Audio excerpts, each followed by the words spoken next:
2,5 децении се провлекува спорот за признавање на возачките дозволи меѓу Македонија и Германија. Уште од осамостојувањето на државата, двете земји го немаат потпишано билатералниот договор за признавање на возачките дозволи, бидејќи Германија инсистира на исполнување на повеќе услови пред неговото финализирање. Но македонските иселеници во Германија инсистираат за итно решавање и поради тоа лани покренаа онлайн петиција за собирање на потписи.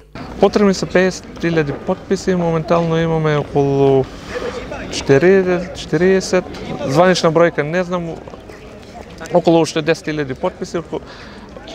Петицијата трае уште 50-60 дена.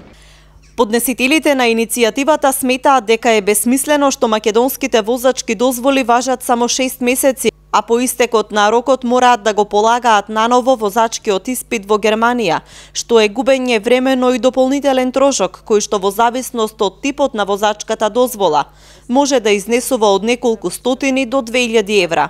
Од самото прејавување на живеалиште на адреса можеме да возиме само 6 месеци, потоа стануваат невалидни. Многу наши иселеници таму што се во диаспората во Германија добиваат казни.